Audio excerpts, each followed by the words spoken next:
Hello बच्चों, कैसे हैं आप सभी। आज हम लोग क्लास 9th का जो आपका जियोग्राफी चल रहा है, इसका उस दिन फर्स्ट चैप्टर ख़त्म हो गया था और सेकंड चैप्टर में थोड़ा सा हुआ था। और वही सेकंड चैप्टर यानी कि भारत का भौतिक स्वरूप, ये आज हम लोग इसको पढ़ेंगे।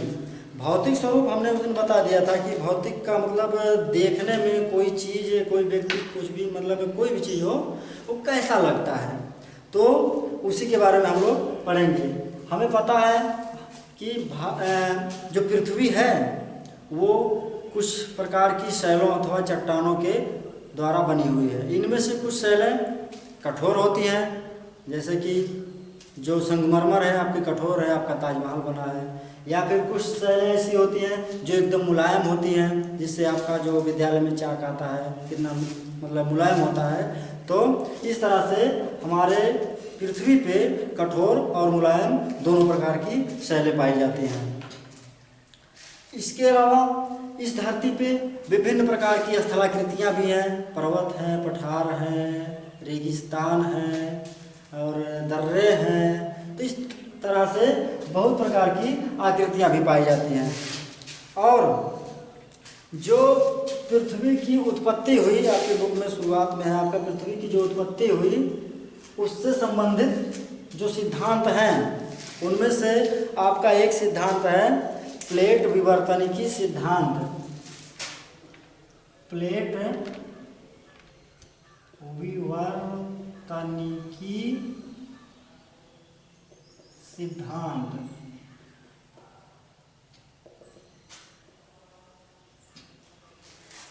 इसमें जानिए पृथ्वी के अंदर जो तरल लावा है, इस सिद्धांत के अनुसार धरती के अंदर जो एक तरल गुड़ के टाइप का जो लावा, गर्म लावा है, उसके ऊपर कुछ प्लेटें हैं।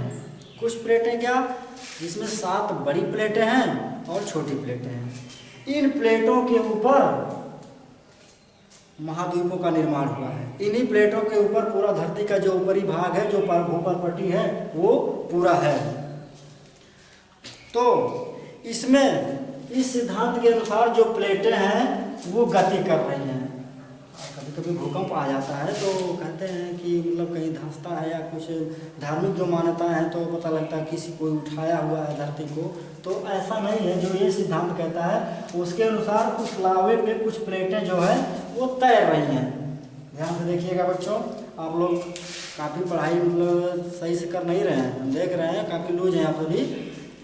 और हम ये चाहेंगे कि आप लोग इस लॉकडाउन में जितना अधिक संभव हो सके उतना पढ़ डालिए। आपके संपर्क में जितने भी इन क्लासों में पढ़ने वाले लोग हैं सबको पढ़वाइए और ज़्यादा से ज़्यादा ज्ञान अर्जित कीजिए। तो वो जो प्लेटें हैं कुछ इस टाइप की प्लेटें हैं। तो एक चीज़ आपको ये जानना है कि जब 2 प्लेटें एक दूसरे के क्या होती हैं, पास आती हैं, एक दूसरे के जब पास आती, लावा है, कुछ प्लेटें ऐसे चल रही हैं, इस तरह से जब चल रही हैं इसका मतलब पास आ रही हैं। एक बार पास है तो एक बार दूर भी जाती हैं। तो जब ये प्लेटें पास आती हैं तो उसको कहते हैं अभिसारी सीमा। कभी कभी आपका कंपटीशन में भी पूछता है कि पृथ्वी के भीतर मौजूद प्लेटें जब एक दूसरे के पास आती हैं तो उसको क्या कहा जाता है, अभिसारी की अपसारी। अभिसारी है, लेकिन जब यही प्लेटें एक दूसरे से थोड़ा बना दें दूर जाती हैं, यानी कि ये इधर गई ये इधर गई, तो ये अपसारी सीमा इसको कहा जाता है, अपसारी सीमा। किंतु यदि 2 प्लेटें आपस में क्षैतिज दिशा में, क्षैतिज रेखा में, यानी कि चाहे इस तरह से जाए या इस तरह से जाए या एक ऐसे जाए इस तरह से जाए, तो इसको जो है रूपांतर परिसीमा कहते हैं। रूपांतर परिसीमा कहते हैं इसको। कब, जब एक ठो चाहे इधर जाए एक इधर आए, या दोनों एक ही तरफ जाए इधर आए। तो ध्यान दीजिए, यहाँ जो भूकंप आता है कभी कभी ये प्लेटें आप पास आ रही हैं, जब प्लेटें पास आई तो पता लगा एक प्लेट नीचे किसी के खिसक गई और एक प्लेट ऊपर रह गई। तो इसका मतलब वो प्लेटें इतनी विशाल होती हैं, उनमें इतना ताकत होता है कि वो पूरा धरती के ऊपर तक हिला देती हैं। तो यही कारण है भूकंप जो आपका आता है, जो धरती हिल जाती है, यही कारण है। जब एक प्लेट दूसरे से टकरा जाती है या फिर एक के ऊपर एक चढ़ जाती है तो उससे जो है भूकंप आ जाता है। यहाँ एक चीज़ और ध्यान देना है, जो रूपांतर सीमा होता है, ये तो चाहे जितना तेज से चले कोई टेंशन नहीं है कि भूकंप आएगा इन प्लेटों से। इसके बाद जो भूमि की उत्पत्ति है, जो धरती या जो महाद्वीपों की उत्पत्ति का सिद्धांत है इस प्लेट विवर्तन की सिद्धांत के अंतर्गत, उसमें जो आपका क्या है, ऑस्ट्रेलिया है, भारत है और दक्षिण अमेरिका है और इसके अलावा अंटार्कटिका, दक्षिण अफ्रीका, अंटार्कटिका, दक्षिण अफ्रीका, ये सबको हम बता रहे हैं गोंडवाना भूमि के भाग थे। ये सभी क्या थे, गोंडवाना भूमि के भाग थे, यानी कि सब एक में जुड़े हुए थे, अलग अलग नहीं थे। आज हम देखते हैं ऑस्ट्रेलिया से दूर दक्षिण में बहुत दूर है, दक्षिण अफ्रीका कहाँ है, दक्षिणी अमेरिका कहाँ है, अंटार्कटिका कितनी दूर है। लेकिन प्राचीन काल में ये सभी गोंडवाना भूमि के भाग थे, एकदम जुटे हुए थे। किंतु वर्षों तक, हजारों या लाखों संवहनी धाराओं का लीजिए, संवहनी धाराएं जो कि धरती के भीतर चल रही हैं, चली, उसके द्वारा क्या हुआ कि ये जो भूमि का पार्ट है वो धीरे धीरे उसी से जो प्लेट है, इस पे जो प्लेट है, मतलब जिस प्लेट पे ये पार्ट था, वो धीरे धीरे क्या हुआ, उत्तर की तरफ खिसकना शुरू किया। अब उत्तर की तरफ खिसकते खिसकते एक वहाँ पे और प्लेट थी, ये प्लेट थी यूरेशियन, इसे यूरोप है प्लस एशिया है, यूरोप एशिया, तो इसी को मिला के यूरेशियन नाम दिया गया। तो ये जो यूरेशियन प्लेट है, यानी इस पे यूरोप भी है कुछ पार्ट और एशिया भी इस प्लेट पे कुछ पार्ट है। तो इस प्लेट से जब टकराई, इस प्लेट से टकराई तो क्या होता है कि इन दोनों के टकराने के स्थान पर टेथिस, पता होगा, आप सुने होंगे, जानते होंगे, स्थान था, सागर था, ये पास आई, टकराई, और वो जो पिछला स्थान था वो धीरे धीरे क्या हुआ, उठना शुरू हो गया, और उठते उठते क्या बन गया, आज का हिमालय बन गया, आज का हिमालय बन गया। तो इस तरह से इन धाराओं के द्वारा इस प्लेट के, यानी कि गोंडवाना वाला जो पार्ट था, उसके उत्तर खिसक जाने से विभिन्न प्रकार के महाद्वीपों का निर्माण हुआ, और जाके दक्षिण अमेरिका महाद्वीप अलग चला गया, और अफ्रीका वाला अलग हो गया, अंटार्कटिका वाला अलग हो गया। हमारा जो प्रायद्वीपीय भारत है, उपमहाद्वीप कहा जाता है, भाई बहुत बड़े जमीन के टुकड़े को, बहुत बड़े भूभाग को उपमहाद्वीप कहा जाता है। हमारा जो प्रायद्वीपीय भारत है ये अलग हो गया। एक चीज आ गया, एक वर्ड आ गया, प्रायद्वीप। प्रायद्वीप कहते किसे हैं, एक थोड़ा सा जानकारी ले लीजिए। प्रायद्वीप कहते किसे हैं, यदि कोई स्थल है, कोई स्थलीय भाग है, वो तीन तरफ से, कै तरफ से, तीन तरफ से जल से घिरा हुआ हो, जल से घिरा हुआ देखिए हमारा जो पार्ट है, जो दक्षिणी जो हमारा हिस्सा है हमारे देश का, वो 3 ओर से पानी से घिरा हुआ है। दक्षिण में देखिए आपका हिंद महासागर, इंडियन ओशियन। पूरब में देखिए बंगाल की खाड़ी, बे ऑफ बंगाल। और पश्चिम में क्या है, अरब सागर, अरबियन सी, अरब सागर। 3 तरफ से घिरे हुए हैं, और जो पार्ट 3 तरफ से घिरा रहता है उसी को क्या बोला जाता है, प्रायद्वीप बोला जाता है ना। इसके बाद उस दिन जो बताया गया था फर्स्ट वाले वीडियो में, इस चैप्टर का थोड़ा सा पार्ट, कि उसमें जो भारत का जो भौगोलिक वितरण है वो 6 बताया गया था। आपको याद होगा, आप पढ़े हैं, देखे हैं। तो अब उसको हम लोग बताते हैं, तो इसको इरेज कर लेते हैं और जल्दी से इंडिया का मैप बना लेते हैं। एक चीज़ जान लो, अभी मिटाते इंडिया का मैप बनाते आपको जीके की बात बता देते हैं। कोविड-19 महामारी है ना, कोविड-19 कोरोना वायरस, आप जान लीजिए COVID-19 है ना, तो CO से होता है कोरोना, और VI से होता है वायरस, और D से डिजीज, कोरोना वायरस बीमारी, वायरस का मतलब विषाणु, समझ रहे ना। और इसकी जो खोज की गई थी वो कब की गई थी, 2019 में, इसीलिए इसको कोविड-19 नाम दिया गया संयुक्त राष्ट्र के द्वारा। क्यों? संयुक्त राष्ट्र ऐसा चाहता था कि कोई ऐसा नाम दिया जाए जो सर्वमान्य हो, जो उचित हो, तो इस तरह से इसका नाम कोविड-19 दे दिया। ये देखिए आपका क्या कहते हैं, इंडिया आपका तैयार हो गया। इसमें आपके देश में बताया गया था 6 पार्ट। पहला पार्ट क्या था, उत्तर का हिमालय पर्वत श्रृंखला, उत्तर का हिमालय। चलो हिमालयी भाग भी कहते हैं, हिमालयी भाग, उत्तर का हिमालय या हिमालय, कुछ भी कह सकते हो। अब देखिए आपके देश में उत्तर में ये पार्ट जम्मू कश्मीर JK से लेकर उत्तराखंड,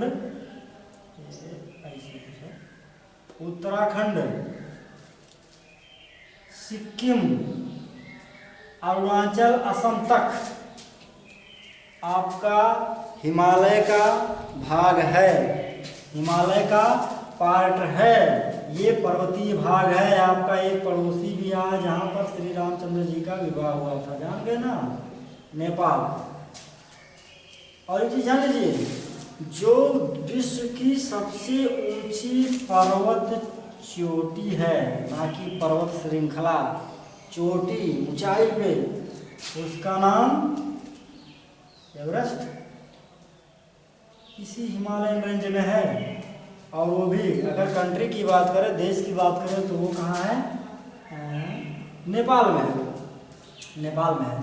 तो अब हम हमारा एक पार्ट तो हिमालय भाग है, तो हिमालय भाग को भी हम 3 भागों में बांटे हैं, 3 भाग में बांटा गया है। वो भाग कौन सा है, जो सबसे उत्तर में है, यानी कि चाइना और रूस की तरफ जो एकदम उत्तर वाला हिस्सा है, इतना चौड़ा है, एकदम उत्तर वाला जो पार्ट है, ये काफ़ी ऊंचा है, काफ़ी ऊंचा है, हाई है, यानी कि महान है, इसीलिए इसको महान या तो बृहत हिमालय कहते हैं, हिमालय, समझ गया। और उसके इधर आइए, अपनी तरफ आइए, उत्तर से थोड़ा दक्षिण की तरफ आइए, यहाँ हिमालय का एक पार्ट कुछ ऊंचाई है, और इधर जब आ जाएंगे तो एक पार्ट इधर है। तो ये जो बीच वाला है महान हिमालय के दक्षिण में, इसको मध्य हिमालय कहते हैं, मध्य हिमालय। और जो हमारी तरफ है, हमारे हिमाचल प्रदेश, उत्तराखंड और सिक्किम आदि राज्यों में जो पार्ट फैला हुआ है, यानी कि उत्तरी वाला हिस्सा, ये क्या कहते हैं, इसको शिवालिक श्रेणी, शिवालिक श्रेणी कहते हैं। तो इस तरह से हमारा जो हिमालयी भाग है वो 3 भाग में बांटा गया है, क्योंकि आपको कोर्स से ज़्यादा नहीं ले चलना, नहीं तो इसी में बहुत निकलेगा इसमें। तो ये तो हमारा हिमालयी भाग हो गया, उत्तर का हिमालय हो गया। और जो दूसरा पार्ट है वो पार्ट 2 जो है उत्तर का मैदान। उत्तर का मैदान यानी कि नॉर्दर्न प्लेन, उत्तरी मैदान। उत्तरी मैदान देखिए, ये जो आपका पर्वतीय भाग के दक्षिण में आए हैं, ये देख रहे हैं यहाँ तक, यानी कि पंजाब हो जाएगा, हरियाणा भी हो जाएगा, यूपी हो जाएगा, बिहार हो जाएगा, और वेस्ट बंगाल, पश्चिम बंगाल का भी कुछ पार्ट हो जाएगा। ये उत्तर का मैदान है। विशेषता थोड़ा सा जान लीजिए इसकी। यह अत्यंत उपजाऊ है। बना कैसे ये? जब हिमालय ऊंचा हो गया और जब आपका प्रायद्वीपीय पठार यहाँ थोड़ा सा धंस गया था, अभी हमने बताया है कि जो संबानी धाराओं वाला, तो इधर उत्तर का जो पार्ट है ये धंस गया और हिमालय ऊंचा हो गया, तो कई सालों तक बारिश से और निक्षेपण हुआ, कटाव हुआ, और इस हिमालय के और इस प्रायद्वीपीय पार्ट के जो से के नहीं बल्कि से यहाँ से जो अवशेष थे, अपशिष्ट पदार्थ थे, वो धीरे धीरे जाके गाद के रूप में यहाँ पे जमा हो गए और भर गए। तो ये इस तरह से एक समतल मैदान बन गया। और यहाँ पे कुछ नदियाँ भी हैं, गंगा है, यमुना है, शारदा है, राप्ती है, तमाम नदियाँ हैं। तो इन नदियों के द्वारा ये जो भूमि है, इन नदियों के द्वारा लाई गई मिट्टी से ये भूमि क्या हो गया, एकदम उपजाऊ हो गया। यहाँ पे हमारी विभिन्न प्रकार की फसलों की कृषि की जाती है, गेहूँ, चावल, गन्ना, इन सब की कृषि की जाती है। उत्तर का मैदान हो गया। और एक चीज़ जान लो शॉर्टकट में, ये जो नदियाँ हैं ये वर्ष भर में पानी रहता है। क्यों? क्योंकि ये हिमालय से निकली है, हिमालयी नदियाँ हैं, और हिमालय पे ग्लेशियर है, ग्लेशियर पिघलते हैं तो पानी जाता रहता है, पानी जाता बहता रहता है, कभी सूखती नहीं है नदियाँ। उसके बाद जो हमारा थर्ड पार्ट है वो क्या है? प्रायद्वीपीय पठार। प्रायद्वीप हमने बता दिया किसे कहते हैं, जो तीनों तरफ से जल से घिरा हुआ पार्ट हो वो प्रायद्वीप कहलाता है। तो ये पठारी हिस्सा है। यहाँ हम यहाँ लाइन इसलिए बना रहे हैं कि इधर पानी है, इधर पानी, इधर पानी है, पानी के किनारे नमी रहती है तो भूमि थोड़ा उपजाऊ हो जाती है। ये अलग पार्ट बनेगा। प्रायद्वीपीय पठार ये है आपका। और ये ट्राइएंगुलर है, यानी कि त्रिकोणीय टाइप का है, त्रिभुज के टाइप का है। और यहाँ पे इसकी अगर हम विशेषता की बात कर लें तो क्या है? मिनरल वेल्थ यानी खनिज संसाधन जो है उसकी नज़र से, उसकी दृष्टि से ये अत्यंत धनी इलाका, अत्यंत धनी एरिया है।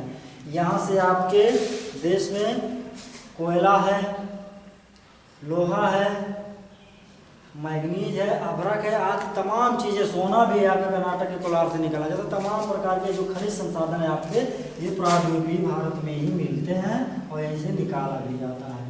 तो ये प्रायद्वीपीय पठार आपका हो गया। और एक चीज़ जानिए, ये पथरीला है, पथरीली भूमि है ये। यहाँ पे कोई खेती उती नहीं होती है। नदियाँ हैं, यहाँ गोदावरी है, कृष्णा है, नर्मदा, ताप्ती भी है, लेकिन ये नदियाँ सतत प्रवाहित नहीं हैं। क्यों सतत प्रवाहित? माने हमेशा बहने वाली नहीं है, ये केवल मौसमी है। मौसम में यहाँ पानी बहता है, बारिश के मौसम में बहता है। क्यों? क्योंकि यहाँ कोई ग्लेशियर नहीं है कि पिघल के पानी जाता रहेगा, इसीलिए केवल मौसम में पानी रहेगा, बाकी ये सूख जाएंगे। गोदावरी के बारे में बता दें कि दक्षिण भारत की सबसे लंबी नदी, इसको जाने रहिएगा, दक्षिण भारत की सबसे लंबी नदी गोदावरी है। उत्तर भारत की सबसे लंबी नदी वही देवताओं की नदी सुरसरी यानी कि गंगा। और यदि ओवरऑल इंडिया की सबसे बड़ी नदी करें तो गंगा है। तो आपका प्रायद्वीपीय पठार भी हो गया। इसके बाद आपका है भारतीय मरुस्थल।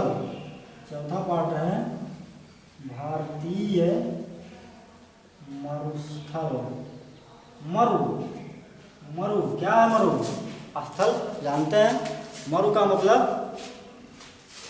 रेगिस्तानी, रेगिस्तानी पार्ट जहाँ पे रेगिस्तान है। और ये आपके इंडिया में, आपके देश में कहाँ है सबको पता है, बहुत कम बारिश होती है। यहाँ पे कौन सा जानवर काफ़ी प्रचलित है? ऊँट बहुत प्रचलित है। राजधानी इसकी क्या है? जयपुर है। कौन सा स्टेट है? राजस्थान। यहाँ पे आपका मरुस्थल है। यह मरुस्थल का विस्तार थोड़ा सा गुजरात में भी हुआ है। तो जो आपका भारतीय मरुस्थल है वो आपके देश के किधर है? ये पूरा पश्चिम, उत्तर, दक्षिण किधर है बच्चों? पश्चिम है ना। देश के पश्चिम भाग में आपका मरुस्थल है। और इस मरुस्थल का नाम क्या है? थार, थार डिजर्ट। विशेषता क्या है? कुछ विशेष विशेषता नहीं है। ऊँट पाले जाते हैं दुग्ध के लिए और परिवहन के लिए, परिवहन माने सामान लादने ले जाने के लिए, और मांस के लिए भी कुछ लोग पालते हैं ऊँट को। उसके बाद हाँ, एक चीज़ और जान लीजिए, इस रेगिस्तान में एक नहर बनाई गई है, इंदिरा गांधी, इंदिरा गांधी नगर नहर, नहर मतलब एक नहर। ये पानी की सप्लाई कर रहा है। यहाँ भी अब खेती उती होने शुरू हो गया, नहीं तो काफ़ी सूखा इलाका है ये। फिर आपका नंबर 5 आता है तटीय मैदान कह लो या भाग कह लो, सभी तटीय मैदान। अब तट कहाँ होता है? जहाँ पानी के किनारे तट होगा ना, चाहे नदी हो या समुद्र हो। ये देखिए, ये बंगाल की खाड़ी के किनारे, हिंद महासागर के पास, अरबियन सी, अरब सागर के किनारे क्या है? ये समुद्र का, यही है तटवर्ती भाग, यही है आपका तटीय भाग। ये इतने चौड़ा, इतने यहाँ से यहाँ तक। विशेषता क्या है? इसी किनारे की मिट्टी उपजाऊ है। खेती चावल की भी होती है, नारियल की खेती भी हो जाती है, और मत्स्य उद्योग, मछली का व्यापार भी अच्छे से हो जाता है यहाँ पे इसी किनारे किनारे, क्योंकि तट के करीब है। और उसके बाद आपका जो छठा पार्ट है, आपके देश में 6 टाइप की भूमि है, या 6 टाइप का जो विभिन्नता है वो तो द्वीपीय, द्वीपीय भाग, इसलैंड रीजन, इसलैंड माने द्वीपीय भाग। और द्वीप कहाँ है इंडिया में? मुख्य रूप से 2 द्वीप हैं। एक बे ऑफ बंगाल में, बे ऑफ बंगाल में यानी कि बंगाल की खाड़ी में, ये ऐसे है ना।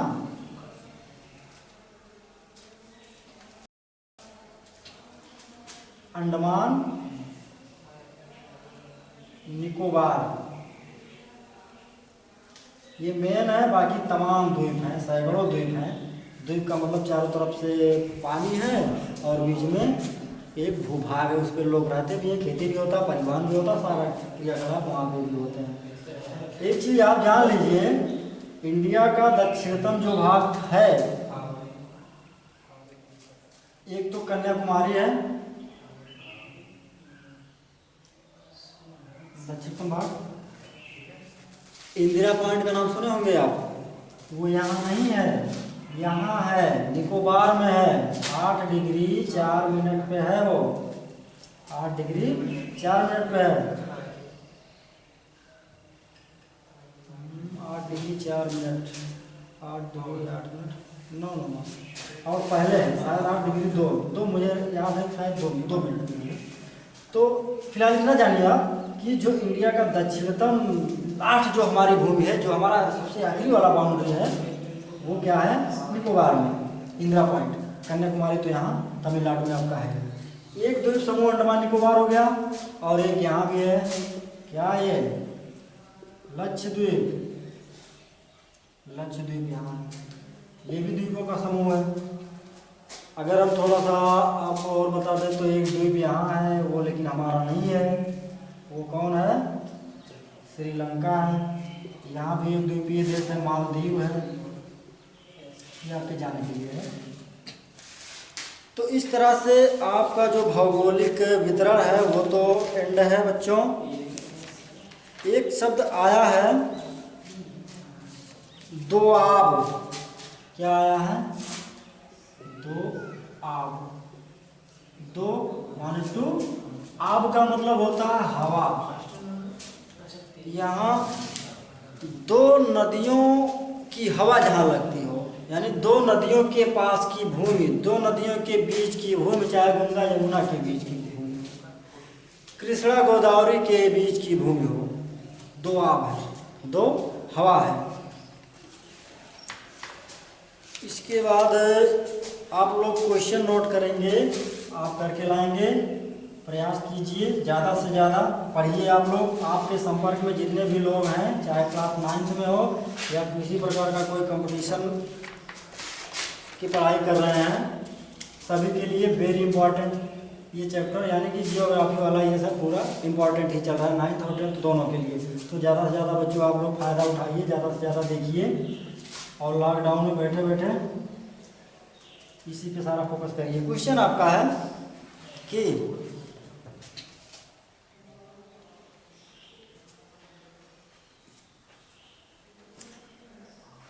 अपसारी और अभिसारी, अपसारी और अभिसारी प्लेटें किसे कहते हैं? किसे कहते हैं? कुछ और याद आ रहा है हमारे, जान लीजिए, बताना जरूरी है कि ये जो आपका तटवर्ती हिस्सा है, गुजरात के पास की जो भूमि है, इसको कोंकण कहते हैं। कोंकण, इसे हम भूल गए थे, याद आ गया, कोंकण कहते हैं। और जो केरल के पास है, केरल के पास की भूमि जो है, उसको मालाबार कहते हैं। मालाबार तट, मालाबार तट कहाँ है? केरल के पास है। कोंकण तट कहाँ है? गुजरात के पास है। अगर कर्नाटक की बात करें तो यहाँ कन्नड़ तट है, कन्नड़ तट है। इसी तरह से ये तो पश्चिमी तट है हमारा, पश्चिमी तट है। अब पूर्वी तट पे चले, इसका भी कुछ नाम होगा, तो ये देखते हैं। ये जो तमिलनाडु वाला है, तमिलनाडु वाला जो तट है, इसको कहते हैं कोरोमंडल तट। कोरोमंडल तट देश के पश्चिमी तट पर जो दक्षिणी हिस्सा है, पश्चिमी तट पर जो दक्षिणी हिस्सा है, ये दक्षिण में है ना, दक्षिणी तट को क्या कहते हैं? तो कोरोमंडल कहते हैं। वहीं देश के उत्तरी तट पर, देश में पूर्वी तट पर जो उत्तरी पार्ट है, इधर वाला पार्ट, उसको क्या बोलते हैं? इसका नाम बड़ा आसान याद हो जाएगा, उत्तरी सरकार कहते हैं। वहीं कहें पश्चिमी तट पर दक्षिणी पार्ट मालाबार, पश्चिमी तट पर उत्तरी पार्ट कोंकण। इसके अलावा एक वर्ड और है, बांगर और खादर। बांगर गांव में सुने होंगे, बांगर फसल नहीं होती, गड़बड़ दिखती है। बांगर का मतलब ये है कि जहाँ बाढ़ का पानी ना पहुँचे, बाढ़ का पानी जहाँ ना पहुँचे, तो ये पानी बाढ़ का पहुँचेगा नहीं, तो जाहिर सी बात है वहाँ की मिट्टी उपजाऊ हो जाएगी।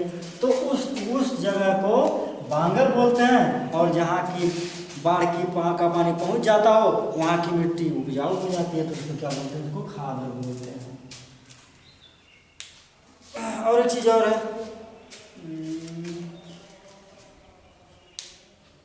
कोरोमंडल हो गया, एक चीज़ आपको और थोड़ा सा और जान लीजिए। यहाँ आपका बांग्लादेश है, थोड़ा इंडिया के टाइप का इसका मैप है, और इधर जो है म्यांमार है, इसको मिटा देते हैं। म्यांमार, ये बीच वाला जो पार्ट है, क्या है? बंगाल की खाड़ी, बंगाल की खाड़ी है। खाड़ी काहे कहते हैं इसको? इधरों तो पानी में है, ऐसे इसको सागर कहते हैं। इधर भी बहुत पानी है, काफ़ी दूर में है, इसको महासागर कहते हैं। ध्यान दीजिए, सागर है, खाड़ी है, महासागर काहे कहते हैं इसे? जल राशि जो बहुत बड़ी हो, महासागर है, उससे थोड़ा छोटी हो, सागर है, अरब सागर। और यदि जैसे ये 3 तरफ से पानी से घिरा था तो प्रायद्वीप हो गया। और कोई पार्ट अगर 3 तरफ से जमीन से घिरा हो तो वो खाड़ी है। कोई पार्ट अगर 3 तरफ से जमीन से घिरा हो, कोई जलीय भाग 3 तरफ से जमीन से घिरा हो, इधर से जमीन है, इधर हो जमीन, इधर जमीन है, तो वो क्या हो गया, खाड़ी हो गया। जब खाड़ी हो गया तो आपको और बता दें 2 चीजें और। आपके यहाँ 2 खाड़ी और हैं, 2 खाड़ी और है आपके यहाँ, ध्यान दो। यहाँ पहले का तब खा, हाँ, पहले का तब खा। ये आपका जो पार्ट है ये वाला है, ये वाला, इधर जमीन, इधर जमीन, इधर जमीन, देखिए इधर जमीन, इधर जमीन, इधर जमीन, ये कच्छ की खाड़ी है, ठीक। और ये देखिए इधर जमीन, इधर जमीन, इधर जमीन, इसको खंभात की खाड़ी है। ये कच्छ की खाड़ी, खंभात की खाड़ी, बाकी बंगाल की खाड़ी इधर है ही। तो इस तरह से, हाँ, एक क्वेश्चन और नोट कीजिए। आज के क्वेश्चन नंबर 2, आज के कौन कौन से भाग गोंडवाना लैंड के भाग थे या कि पार्ट भी कर सकते हो, भाग थे, पार्ट थे।